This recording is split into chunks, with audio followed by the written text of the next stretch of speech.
देखिए बच्चों, अगला टॉपिक आता है हम लोगों का electrostatic potential energy of A system of charges. इसका मतलब हुआ एक सिस्टम है जिसमें बहुत से चार्ज हो सकते हैं। बहुत से चार्ज करने का मतलब एक चार्ज से मिलकर के भी सिस्टम बन सकता है, दो चार्ज, तीन से अधिक कितने भी चार्जों से मिलकर के सिस्टम बना है मेरे पास। यह है सिस्टम की बात, चार्ज बहुत चार्ज से मिलकर के, और उस सिस्टम की इलेक्ट्रोस्टैटिक पोटेंशियल एनर्जी कैलकुलेट करनी है। हमने पीछे बात किया है आपसे, पोटेंशियल एनर्जी चाहे कोई भी हो, इलेक्ट्रोस्टैटिक हो, ग्रेविटेशनल हो, कोई भी हो, उस सिस्टम को बनाने में जो भी वर्क करना पड़ता है वह वर्क ही पोटेंशियल एनर्जी के रूप में स्टोर हो जाता है। हेडिंग का मतलब आप समझ गए होंगे कि मेरे पास एक सिस्टम है, वह सिस्टम किस चीज का, चार्जेस से मिलकर बन सकता है। एक चार्ज हो सकता है, दो चार्ज, लेकिन जो भी चार्ज होंगे स्टैटिक पोजीशन में कहीं रुके हुए होंगे, मूवेबल पोजीशन में नहीं होंगे। तो ये चार्ज का सिस्टम है, उसकी पोटेंशियल एनर्जी निकालनी है। और पोटेंशियल एनर्जी कैसे फाइंड आउट करेंगे? वर्क के थ्रू। उस सिस्टम को बनाने में जो वर्क होता है वही पोटेंशियल एनर्जी के रूप में स्टोर रहता है। तो टॉपिक टू टॉपिक हम लोग चलते हैं कि पहले एक चार्ज से मिलकर बना हुआ सिस्टम, दो चार्ज से, ऐसे बात करते हैं। मान लीजिए कोई पॉइंट P1 है, P1 जिसका की पोजीशन वेक्टर मान लीजिए वेक्टर R1 है। R1 इसका पोजीशन वेक्टर मींस कहीं ओरिजिन होगा और उस ओरिजिन के रिस्पेक्ट में इस पॉइंट का पोजीशन वेक्टर R1 है। इस पॉइंट पर एक चार्ज बॉडी प्लस Q1 रखी गई है। क्योंकि हम जानते हैं इनफाइनाइट पर जितने भी चार्ज पड़े होते हैं उनका एनर्जी लेवल 0 माना जाता है। तो यहां पर अगर ये रखा हुआ है, इसके पहले हम सोचें कि अगर वो इनफाइनाइट पर हो और उस इनफाइनाइट से इस सिस्टम के भीतर लाएं, तो यहां तो कोई पहले से फील्ड मौजूद नहीं है। कि जब फील्ड नहीं है तो कोई भी उसको इनफाइनाइट से इस पॉइंट तक लाएंगे तो कोई भी अट्रैक्शन या रिपल्सन फोर्स नहीं लगेगा, जिसके कारण इनफाइनाइट से इस पॉइंट तक लाने में जो वर्क होगा 0 होगा, क्योंकि कोई फोर्स नहीं लग रहा है। तो इनफाइनाइट से पॉइंट P1 जिसका की पोजीशन वेक्टर R1 है, वन सिस्टम में ए सिस्टम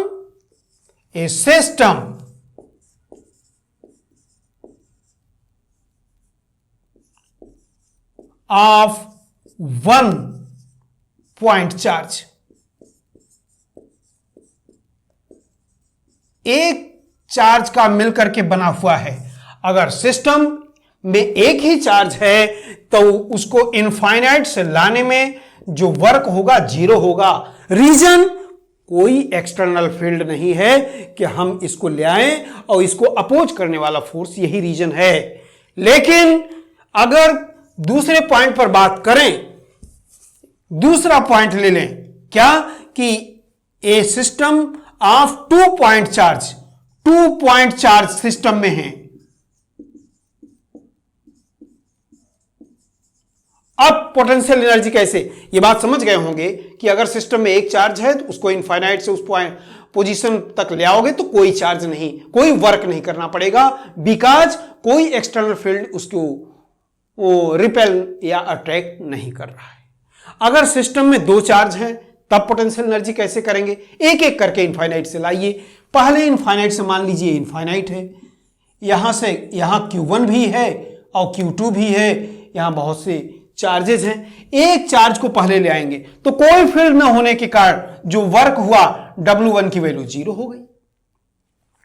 अगर दूसरे पॉइंट चार्ज को किसी दूसरे पॉइंट P2 जिसका की पोजीशन वेक्टर R2 है, यहां तक इस दूसरे चार्ज को ले आओगे तो ये पहले वाला चार्ज यहां पर फील्ड पैदा करेगा, इसका पोटेंशियल होगा, इसको रिपेल करेगा, तो इसके रिपल्सन के अगेंस्ट इस Q2 को लाने में एक्सटर्नल वर्कर को वर्क करना पड़ेगा।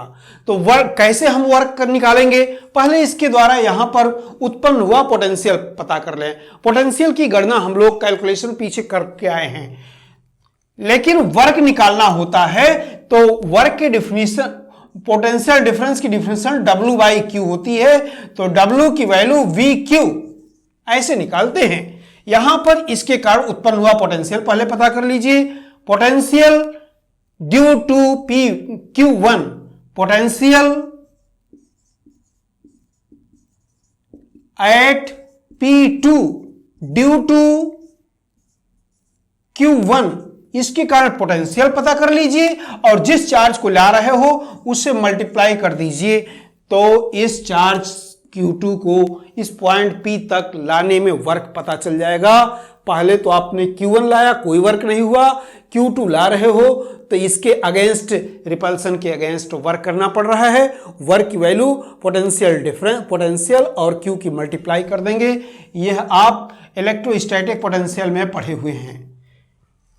तो इसके द्वारा यहां पर जो पोटेंशियल पैदा होता है उसकी वैल्यू हम लोग पीछे पढ़ के आ रहे हैं, 4πε0 K Q1 बाई R12 लिख दीजिए। इन दोनों के बीच की डिस्टेंस को R12 कह दें। R12 ये पोटेंशियल हो गया और Q2 से मल्टीप्लाई कर दीजिए तो वैल्यू मिल गई 1/4πε0 K Q1 Q2 by R12। इन दोनों वर्क को कर दे, पहले Q1 को ले आए फिर Q2 को ले आए। Q1 को लाने में कोई वर्क नहीं, Q2 को लाने में वर्क हुआ, इसकी वैल्यू दोनों वर्क, टोटल वर्क कर दें। W total work, W equal to W1 plus W2। तो इस सिस्टम में दो चार्ज हैं, दोनों को बनाने में टोटल वर्क पता चल जाएगा, जिसकी वैल्यू यही है 1/4πε0 K Q1 Q2 by R12। और यही वर्क ही potential energy, electrostatic potential energy. अभी बात किया मैंने आपसे कि उस सिस्टम को बनाने में जो वर्क होता है वही पोटेंशियल एनर्जी है। तो दो चार्ज से मिलकर के बना हुआ, 2 पॉइंट चार्जेस से मिलकर के बना हुआ सिस्टम है, तब उसकी पोटेंशियल एनर्जी यह होगी। अगर 3 चार्ज होते, एक चार्ज और एक पॉइंट P3 मान लीजिए जिसका की पोजीशन वेक्टर R3 है, और इनफाइनाइट से एक +3 पॉइंट चार्ज को इस पॉइंट P3, तो अब हमारे सिस्टम में 3 चार्ज हो गए। इसके बीच की डिस्टेंस R12, इसके बीच की डिस्टेंस मान लिया R13, इसके बीच की डिस्टेंस मान लिया R23। R3 वेक्टर P2 का पोजीशन वेक्टर है, वेक्टर R1 P1 का पोजीशन वेक्टर, इनके बीच की डिस्टेंसेस मान लिया मैंने। अब इन दोनों को लाने में तो 2 वर्क पता है, ये कर लिया। इसको ले आएंगे तो कितना वर्क होगा।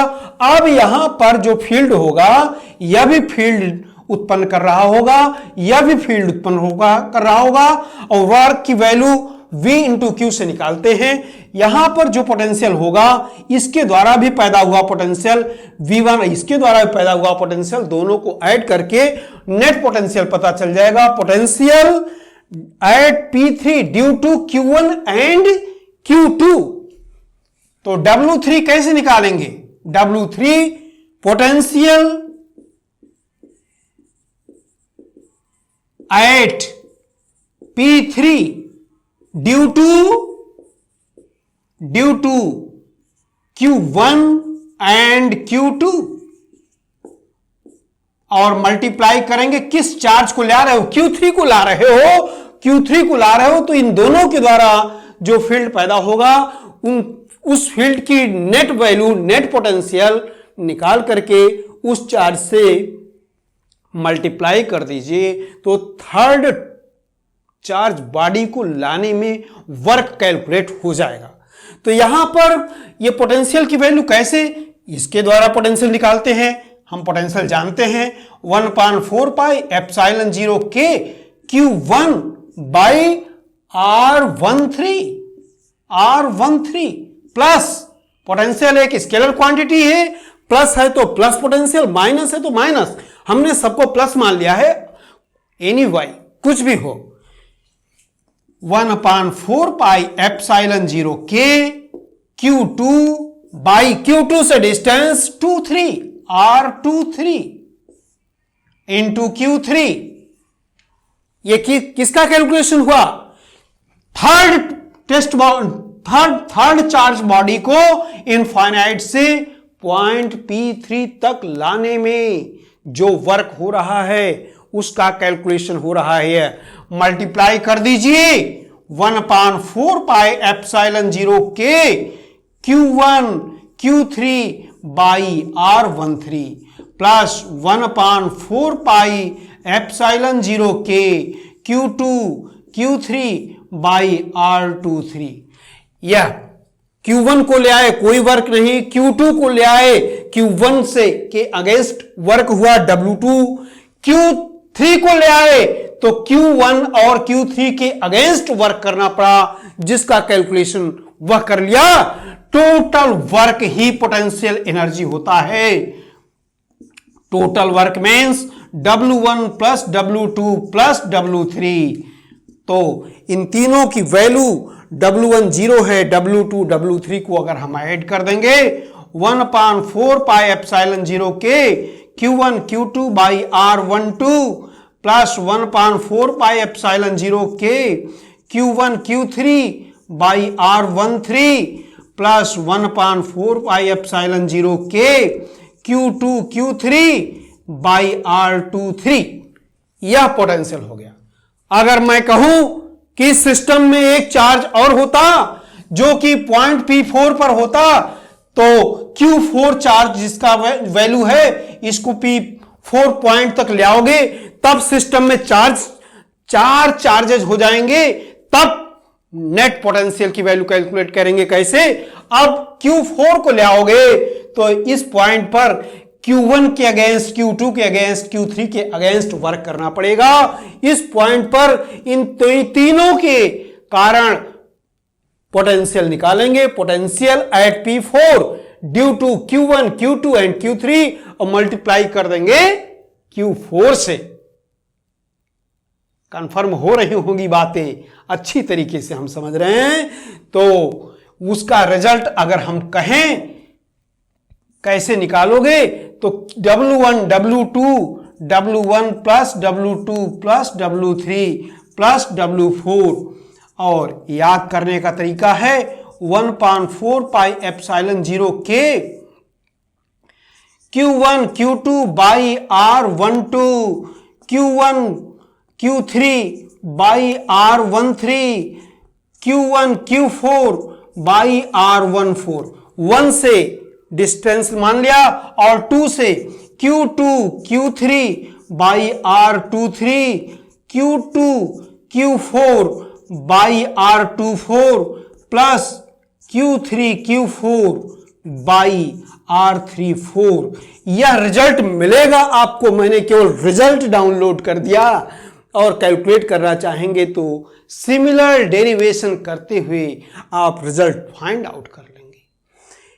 वैसे मैंने याद कैसे रखा है, 1 से 1 2 1 3 1 4 और 2 से 2 3 2 4 और फिर से 3 4।